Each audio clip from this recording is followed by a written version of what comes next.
La scelta dell'impresa edile farà una grande differenza per la tua ristrutturazione. Come promesso, oggi ti voglio dare alcuni suggerimenti su come scegliere l'impresa giusta per la ristrutturazione di casa tua. La prima cosa che puoi fare è ovviamente una ricerca online. Nell'era di internet è ormai tutto a portata di mano ed è davvero difficile che un'impresa edile non sia presente in qualche modo su internet. Attenzione però a non soffermarti solo sul sito accattivante.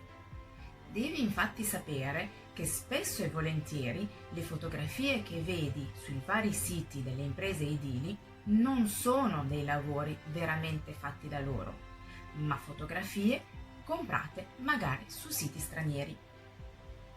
Alla fine il sito è una vetrina e si cerca sempre di presentarsi al meglio, mi sembra normale. Però, siccome sono pochissime le imprese edili che si affidano a fotografi professionisti per immortalare i loro lavori, diffida dalle fotografie da rivista.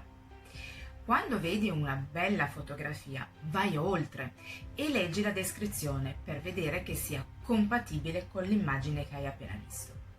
Soffermati quindi soprattutto sui contenuti. Questi ti daranno una prima idea di chi sono e di che cosa fanno. Se poi hanno anche dei canali social, puoi cominciare a conoscerli lì e magari puoi addirittura interagire con loro senza nessun tipo di impegno. Cerca e valuta le loro recensioni.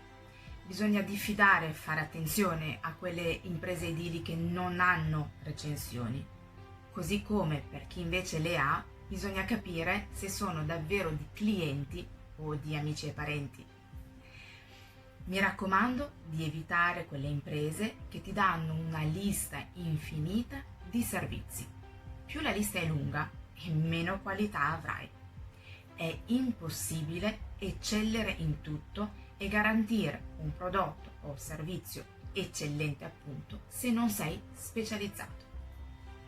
È chiaro che puoi trovare un'impresa che abbia al suo interno un organico altamente specializzato nei vari settori, ma deve essere specificato molto bene sul sito, magari nella sezione Il nostro team per esempio. Ricorda anche che un'impresa che ristruttura appartamenti difficilmente farà un ottimo lavoro se devi ristrutturare un rustico. L'impresa va scelta in base anche al lavoro che devi fare. Alcune di queste imprese ti proporranno anche la soluzione chiavi in mano, ovvero pensano a tutto loro e avrai solo loro come referente. Potrebbe essere anche una buona soluzione, tu avrai sicuramente meno incombenze e le varie figure professionali si conoscono e sicuramente hanno già lavorato insieme. Cerca però di capire se l'impresa stessa farà i lavori affidandosi ovviamente alle maestranze per lavori specifici come per esempio per l'idraulico, oppure se l'impresa subappalterà questi lavori ad un'altra impresa. Ti dico questo perché più passaggi ci sono, più per te il costo finale si innalzerà.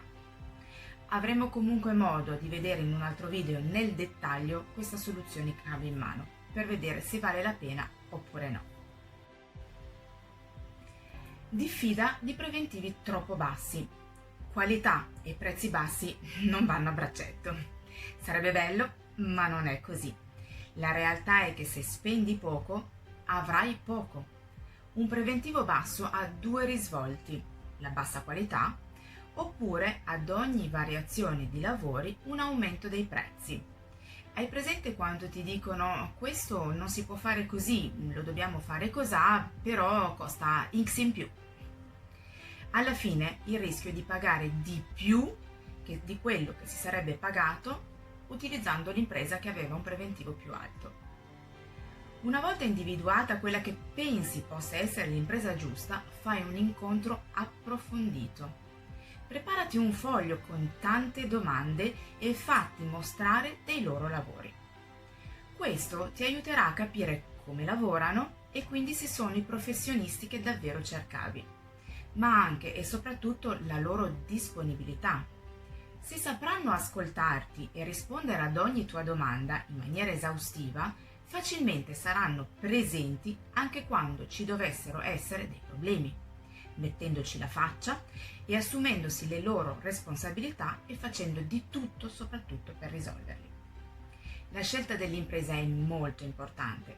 Vedremo poi che lo è anche e forse ancora di più la scelta del tecnico, ovvero del geometra o dell'architetto.